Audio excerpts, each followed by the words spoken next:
Vamos a hablar de un tema para los creyentes. Se me ha invitado para esto. Un tema que no deja de ser siempre tan importante como para el estudiante en la escuela o para aquel que tiene que ejercer una profesión en un trabajo o en una oficina. Lo que es la aprobación o el desaprobar algo. Pero por supuesto que el tema central que tiene el cristiano, que tiene el creyente en Cristo, es la adoración. Y este tema es el que quiero tratar en esta noche, muy brevemente, para luego hablarle a aquellos que no conocen a Cristo, porque el tema nuestro es poder llevar almas a los pies de Cristo. Así que yo les invito a mirar en la primera carta del apóstol Pablo a los Corintios, capítulo 11. Vamos a leer allí unos pocos textos. Capítulo 11 de la carta a los Corintios. Primera carta, capítulo 11 y el verso 17. Vamos a leer con atención, porque es un tema de una reprimenda que hace el apóstol Pablo a la iglesia en Corinto.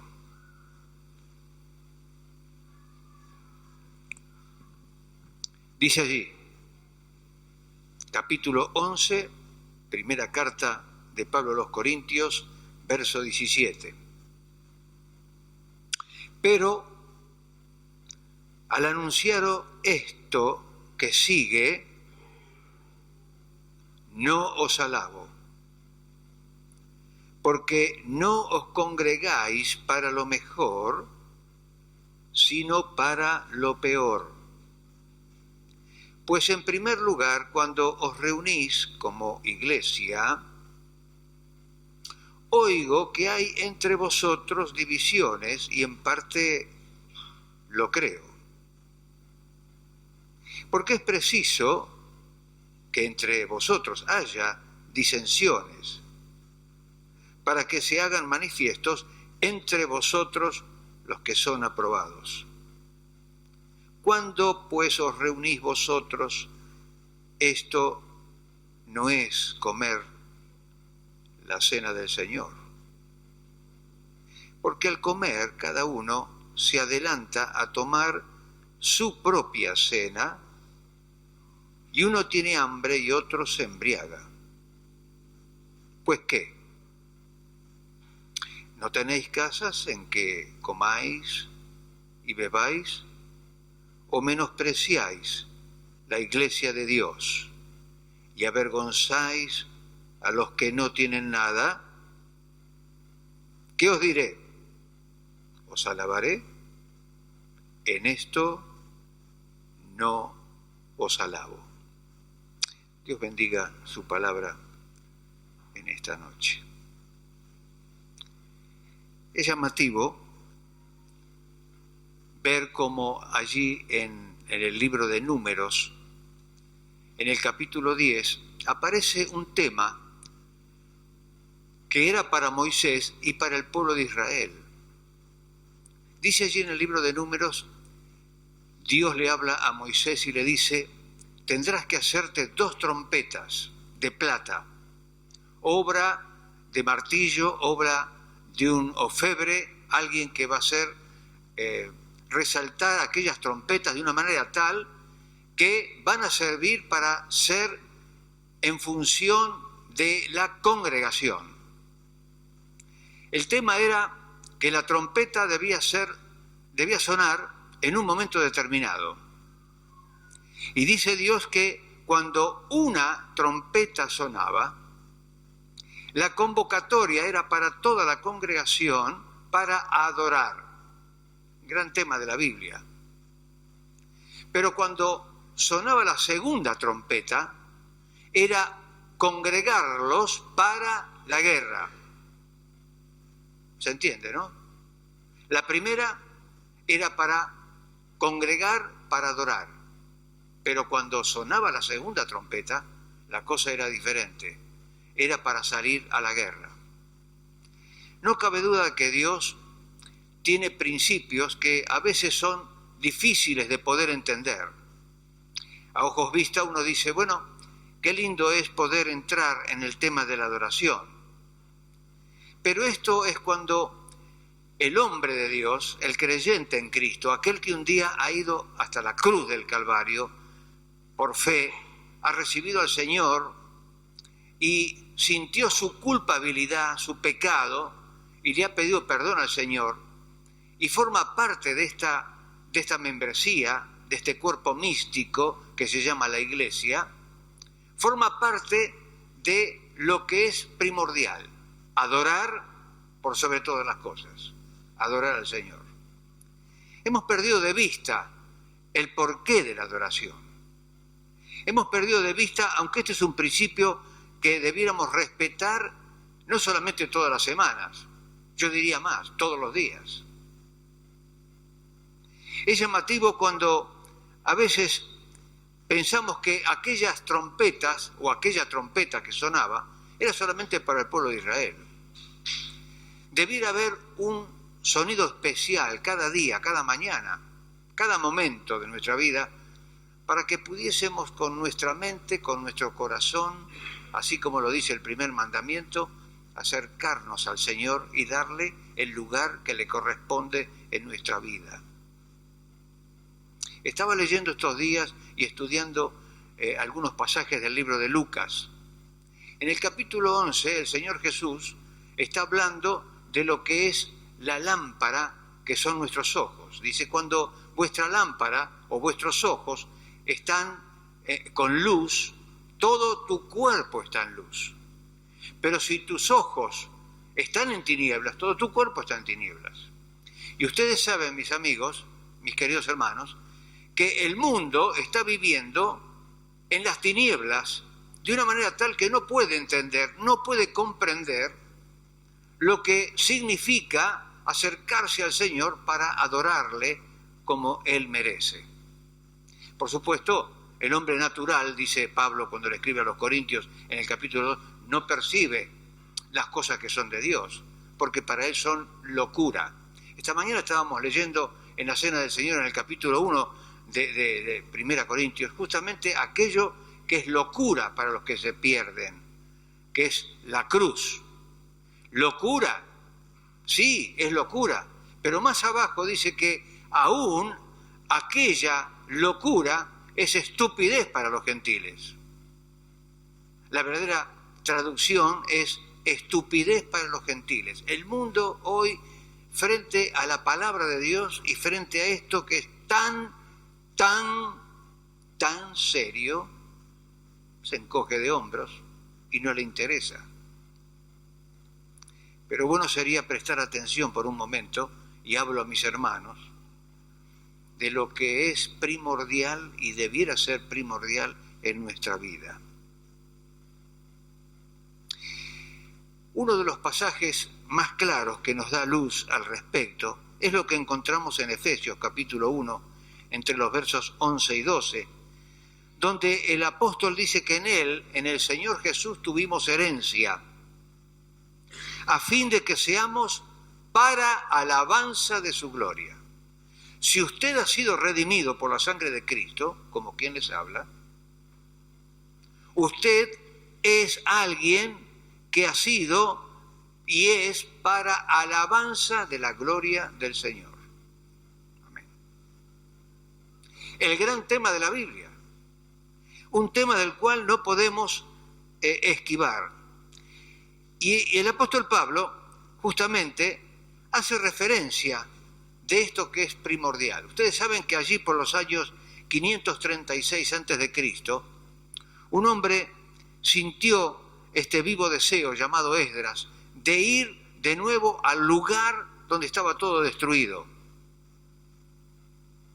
Y Esdras sintió en el corazón esto y se lo propuso al rey Ciro de Persia, y el rey les dio esta posibilidad y vuelve Esdras. Y Esdras, cuando junto con Nehemías más tarde van a hacer una obra en aquel lugar, lo primero que establece es el lugar de adoración. Es importante. Lo primero que restablece es la adoración. Así que cuando aquel rey de Persia, después de 70 años de cautiverio, le promete que salgan en libertad y que vayan a hacer lo que quieren hacer, les da lugar y Esdras elige lo mejor, darle el lugar al Señor. No cabe duda de que el apóstol Pablo está hablando a una iglesia que no está haciendo las cosas bien. Cuando hablamos de adoración, hermanos, hablamos de algo que debe tener excelencia. Muchas veces hemos perdido el norte de lo que es la adoración. En cuanto a esto, Pablo, después de varios temas, porque trata varios temas, en cuanto al atavío de las mujeres, en cuanto al tema de hacer todo para la gloria de Dios y demás, llega a este punto para decir que lo que estaban haciendo no era de aprobación de él. ¿Cuál era el problema? Nosotros celebramos la cena y lo hacemos bien, de juntarnos el domingo por la mañana o por la tarde, y hacemos allí el momento de la adoración, donde participamos del pan y de la copa, tal cual como el Señor lo ha manifestado, algo que sentía en el corazón el Señor y que así lo propuso, cuando estaba con los suyos, diciéndoles que era necesario hacerlo, pero dice que sentía un apetito grande de estar con los suyos y de estar en esa intimidad. Y ustedes saben que esto es lo que pasó mientras estuvo el Señor aquí en este mundo. Y el Señor se juntó con los suyos y participó del pan y de la copa en un momento muy sublime, pero también muy escaso de tiempo. A veces pensamos que tiene que ser algo largo la cena del Señor, ¿no? Como tal vez los corintios que practicaban esto. Ustedes saben una cosa, hablando con un hermano en Cristo que es de Cardiff, es de allí de Escocia, y me decía, mirá Rubén, dice, allí en Gran Bretaña no se hace la cena como acá, se hace de otra manera, tenemos otra forma. Digo, ¿cómo es? Digo, Robin, por favor, dígame cómo es. Dice, sencillo. Dice, es a una hora determinada, comienza la adoración. Entonces, dice, el hermano responsable toma el pan, supongamos que es a las 9 de la mañana, o a las 6 de la tarde, a la hora que sea, pero o'clock, toma el pan, parte el pan, da gracias por el pan, y luego se reparte la copa. Y luego se cantará algún himno, y luego se tiene un pensamiento. Le digo, menos mal que eso no es acá, le digo. Porque a veces tenemos que recibir a los hermanos 20 minutos después, o media hora después, porque no somos puntuales, ¿no? ¿Sí o no? Algunos me miran serios. Esto no pasa en Argentina, pero allí sí. Y entonces dice, y se hace puntualmente así. Dice, empezamos participando del pan y luego de la copa. Y luego sí, cantamos y luego abrimos la escritura. Bueno, aquí los corintios tenían otra forma. Ellos participaban toda una reunión muy larga durante el día del Señor. Y ellos participaban de aquel momento tan lindo, tan íntimo.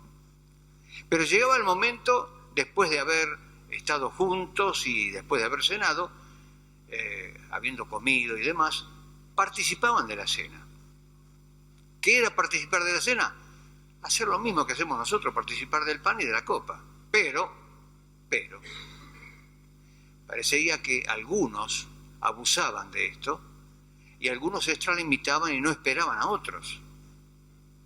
Ahora, hermanos, si esto pasaba en Corinto, donde había tantos problemas, donde había litigios, donde había inmoralidad, donde había pecado. A veces uno piensa, ¿cómo está la iglesia en nuestros días? Siendo que esto es algo tan serio, tan importante, donde debiéramos darle al Señor, con toda la frescura del día del Señor, toda aquella adoración que Él merece. Que Él merece por lo que hemos cantado, ¿no? Que siendo pecadores perdidos, un día Él nos rescató. Hoy podemos cantar, Señor, ¿a quién iremos? Tú tienes palabras, le dijo el apóstol Pedro, tú tienes palabras de vida eterna. ¿Qué es la adoración? Oh, hermanos queridos, hay tanto para decir sobre este tema. Yo quiero ser muy breve, pero miren, fuimos creados justamente para traer la gloria a Dios. Usted sabe que desde el principio esto no fue así. Adán fue, junto a Eva, justamente puestos para la gloria de Dios. Cayeron en el pecado. Lo triste de todo esto que es lo que está escrito en la Biblia, y en Isaías justamente habla de este tema. Y se nos pregunta, ¿cuál es el fin principal del hombre? Y nos preguntamos, ¿cuál es el fin? Al final, contestaríamos sin vacilar que el fin principal del hombre es y será glorificar a Dios. En segundo lugar, fuimos redimidos a fin de que seamos, como decíamos recién, y está escrito en Efesios, para alabanza de su gloria. Pero Dios el Padre busca nuestra adoración. Dios el Padre busca nuestra adoración. Ustedes recordarán cuando en el capítulo 4 del Evangelio de Juan se presenta el Señor que va a Samaria. El Señor dice, me es conveniente ir a Samaria. Ustedes saben que Samaria era un pueblo enemigo del Señor. Era un pueblo enemigo de los judíos. Los samaritanos y los judíos no se hablaban. Los samaritanos desde hacía mucho tiempo habían hecho parentesco con los asirios, así que eran enemigos del pueblo de Israel. Por lo tanto, aquellos prácticamente no eran visitados por los judíos. Pero un día el Señor dijo, me es conveniente ir a Samaria. Y Él va a Samaria. Y qué interesante es el capítulo 4 del Evangelio de Juan.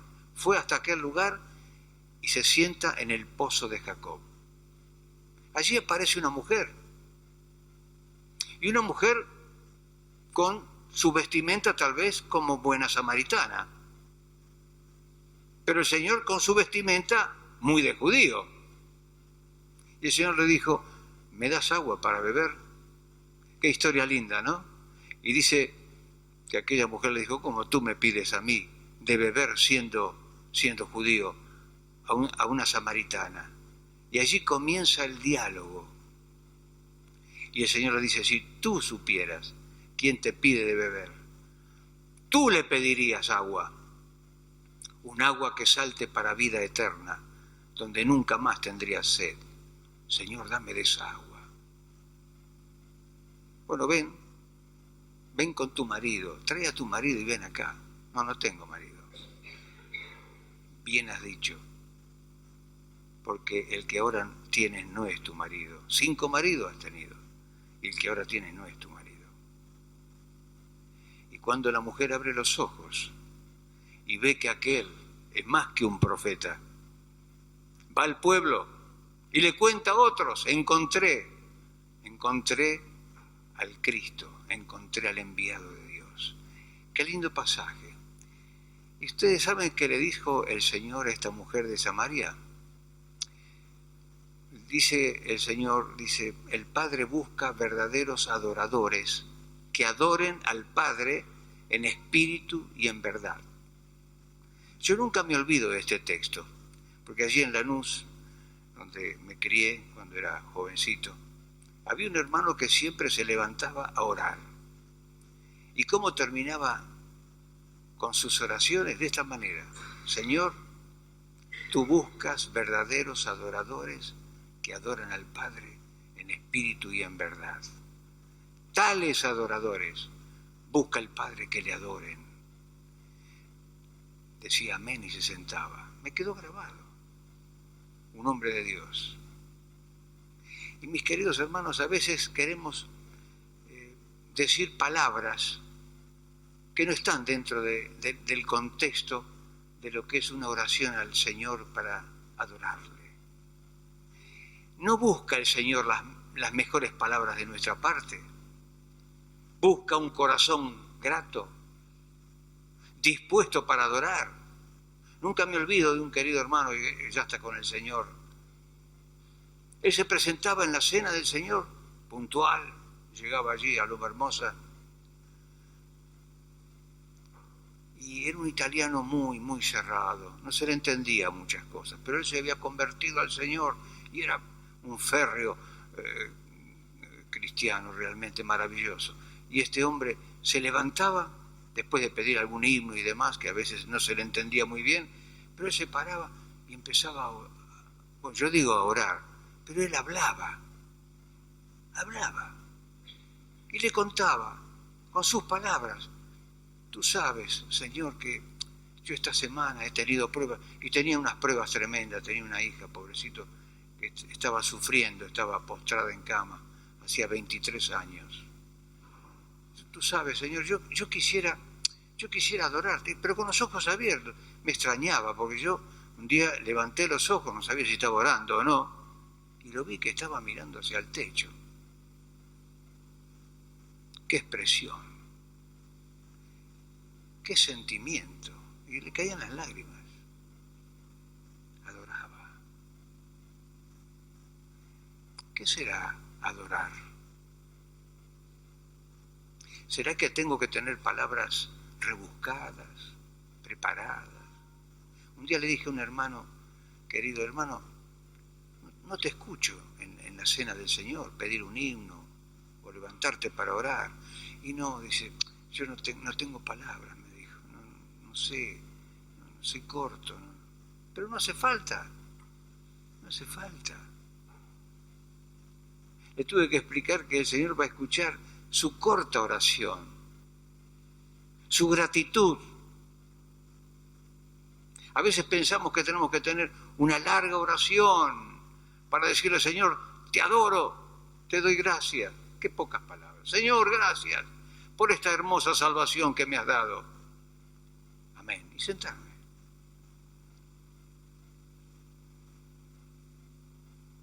Hemos perdido el sentido de la verdadera adoración. A veces lo cuento de una manera más práctica, ¿no? Cuando yo llegaba a mi casa, nunca encontré a alguno de mis hijos que me dijeran: papá, tuviste la osadía de pasar por un lugar llamado kiosco y tener la pleitesía de traerme una golosina. No, nunca me dijeron eso. A ustedes tampoco, ¿no? Ellos venían corriendo, me abrazaban y enseguida me buscaban en el bolsillo algo, ¿no?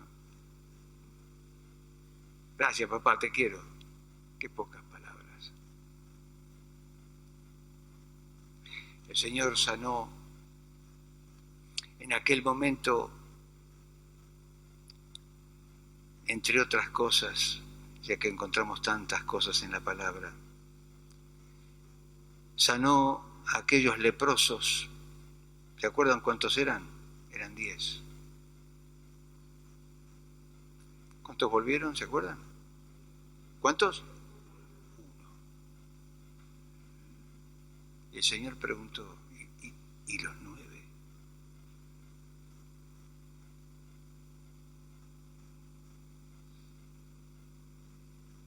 A veces hay bancos vacíos en la cena. Y a veces uno quisiera preguntar: ¿dónde está la familia? ¿Dónde está el hermanito o la hermanita o hermanos? Qué importante es la adoración. Dice Pablo: al anunciaros esto que sigue, no os alabo.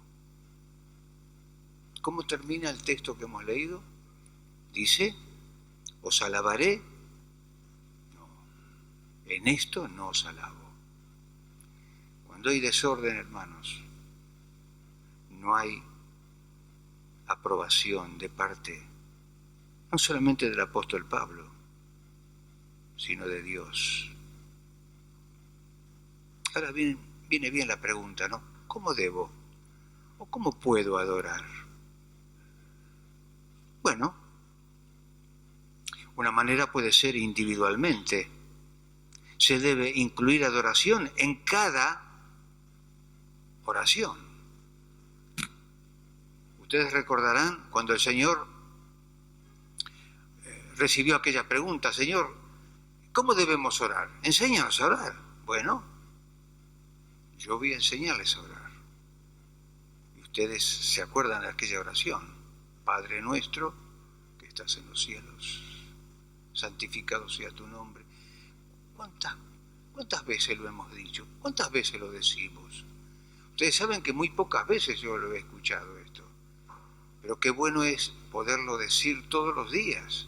Es una oración modelo de adoración al Señor. Padre nuestro que estás en los cielos, santificado sea tu nombre. Venga tu reino, hágase tu voluntad, como en el cielo, así también en la tierra. El pan nuestro de cada día, de cada día de oración, dánoslo hoy. Y perdona nuestras deudas, como también nosotros perdonamos a nuestros deudores. Y no nos metas en tentación, mas líbranos del mal, porque tuya es la gloria y el imperio por los siglos de los siglos. ¿Será difícil adorar? Individualmente debemos adorar. Se debe incluir adoración en cada oración. Cada vez que hables con Dios, dale la adoración. Pero también en forma colectiva es necesario hacerlo para mostrar lo que Él significa para ti. Dice el apóstol: por nada estéis afanosos, si no sean conocidas vuestras peticiones delante de Dios en toda oración y ruego con acción de gracias. Filipenses 4:6. Y colectivamente podemos adorar cuando nos reunimos con la iglesia en ese tiempo de reunión que dedicamos especialmente para la cena del Señor, para recordarle, para hacer memoria. Esto es lo más significativo que quería el Señor: hacer memoria. Hacer memoria. ¿Por qué? Porque los avatares de esta vida, mi hermano, mi hermana, las cuestiones de este mundo nos envuelven de tal manera que muchas veces perdemos la orientación de lo que el Señor está pidiendo de nosotros. Sencillamente, un recuerdo, hacer memoria del capítulo 22 de Lucas. Segundo, para anunciar su muerte. Todas las veces que comiereis este pan y bebiereis esta copa, la muerte del Señor anunciáis hasta que Él venga. En tercer lugar, esperar su regreso hasta que Él venga. Y en cuarto lugar, mostrar la unidad del cuerpo de Cristo. El pan y la copa nos recuerdan que todo verdadero creyente es miembro de esa gloriosa comunión. No hay otro mandato. La adoración significa que el creyente tiene la gran oportunidad, cada domingo, pero también los lunes, los martes, los miércoles, los jueves, los viernes y, ¿por qué no?, los sábados. Adorar. Claro, usted se preguntará: ¿y esto pasa en la iglesia? Claro. La iglesia está compuesta por miembros, por personas que también podemos olvidarnos, podemos cometer errores. La iglesia puede proceder como pasaba en Corinto, como usted tal vez, que puede tener equivocaciones, pero la iglesia tiene algo muy importante. La iglesia está compuesta por aquellos que un día le han pedido perdón al Señor. Aquellos que un día han ido hasta la cruz de Cristo Y le han dicho al Señor con pocas palabras: Señor, perdóname, lávame con tu sangre, Señor, límpiame. Este es el tema. El apóstol Pablo bien lo aclara allí en la primera carta de los Corintios. Por la locura de la predicación, Dios propuso esta sabiduría, de que usted y yo pudiésemos un día ser alcanzados por la locura. Una locura de la predicación. Puede ser que usted esté tal vez pasando por momentos difíciles, por una angustia, por un momento tal vez económico imposible de salir, o por una situación espiritual de la cual ve que no tiene salida. Hemos cantado: ¿a quién iremos? Hace falta que usted le confiese al Señor. La iglesia puede abrir sus puertas. Los ancianos, los pastores pueden hacer que esta reunión se siga celebrando. Los músicos podrán venir a ayudarle para que usted cante. Pero es suya la responsabilidad para decirle hoy, al Señor Jesús, aquel que un día vino a este mundo para buscar y salvar lo que estaba perdido, y que llegó a una cruz de vergüenza y de maldición, el que no tenía pecado. Por nosotros dice que Dios lo hizo pecado para que nosotros fuésemos hechos justicia de Dios en él. Y Cristo cargó por su culpa, por mi culpa y por el mundo. Sus propias palabras lo dicen: de tal manera amó Dios al mundo que ha dado a su Hijo unigénito, para que todo aquel que en él cree no se pierda, sino que tenga vida eterna. ¿Entiende usted esto? Para que tenga vida eterna. Qué bueno sería poderlo predicar a viva voz en todas las esquinas, para que todos se enteren de que hay una salida, de que hay una oportunidad, de que hay una manera de salvarse de esta tremenda condenación que pesa sobre el ser humano. El salmista David escribe aquellas palabras tan memorables: bienaventurado aquel cuya transgresión ha sido perdonada y cubierto su pecado. Bienaventurado el hombre a quien Jehová no culpa de iniquidad y en cuyo espíritu no hay engaño. Pero aclara el salmista: mientras callé, se envejecieron mis huesos en mi gemir todo el día. Si usted calla, usted lleva su culpa. Es hora de que usted le pueda decir con sus propias palabras hoy al Señor Jesús: Señor, perdóname. Dice allí en el libro de Romanos que con la boca se confiesa, con el corazón se cree, pero con la boca se confiesa para salvación. Esta es la oportunidad. Este es el día. Esta es la salida. Este es el momento. El Señor quiere darle a usted salvación y vida eterna. Hemos hablado para la iglesia. Ahora estamos hablando para usted. Usted que tal vez vino aquí invitado o de casualidad, pero que no debe irse de aquí desconociendo esta verdad. Porque hay un momento para una trompeta de adoración. Gloria a Dios por esto. Y el creyente está convocado para venir a adorar. Y si usted quiere hacerlo, debe primero pasar por la cruz. Debe pedirle perdón al Señor. Debe abrir su corazón y debe decirle con sus propias palabras: Señor, perdóname. Dice aquí el salmista: mientras callé, se envejecieron mis huesos en mi gemir todo el día. Es hora de que usted abra su boca hoy y le pueda decir: Señor, perdóname. ¿Qué otro tema podríamos confesar en esta noche? Sino que hoy hay perdón por la sangre de Jesús. Sabemos cantar en un himno muy lindo, hay perdón por la sangre de Jesús. ¿Lo cree usted? ¿Usted sabe que hay alguien que murió por usted en la cruz? ¿Hay alguien que le ama? ¿Hay alguien que sabe de sus problemas? ¿Y hay alguien que quiere darle a usted la verdadera y eterna felicidad que usted y yo no merecemos?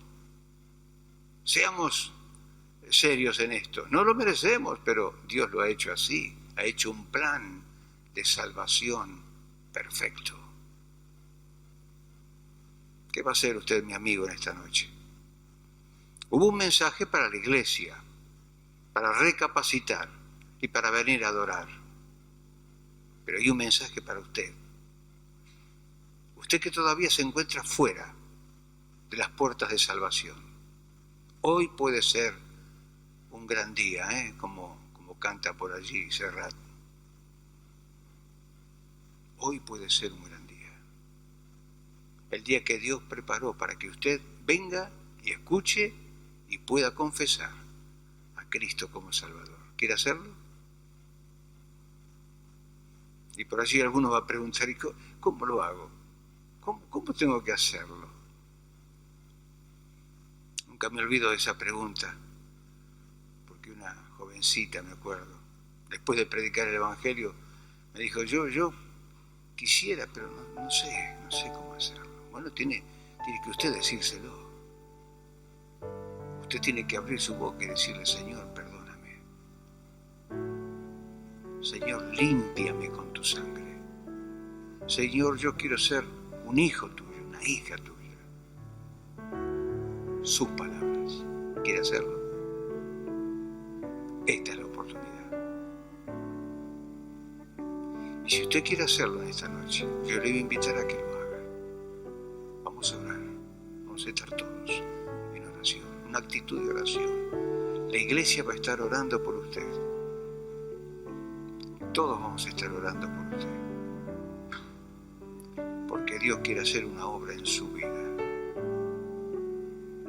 Y mientras estamos todos orando, usted con sus propias palabras dígale al Señor, Señor Jesús, perdóname.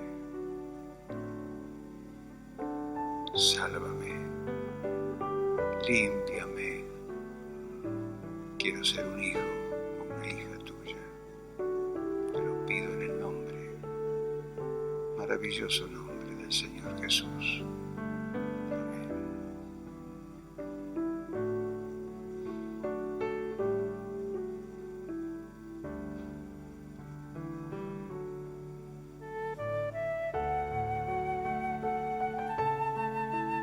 Eterno Dios, gracias por tu palabra. Gracias por este momento tan hermoso junto a las Escrituras. Te rogamos en manera muy especial por aquellas almas que tal vez están queriendo comunicarse contigo para decir aquellas palabras de perdón y ser reconocidas como hijos para esta iglesia que tú has formado. Señor, nos encomendamos en tus manos. Bendice tu palabra. Aplícala en cada corazón en esta noche. Lo pedimos, te lo rogamos, orando en el nombre del Señor Jesús.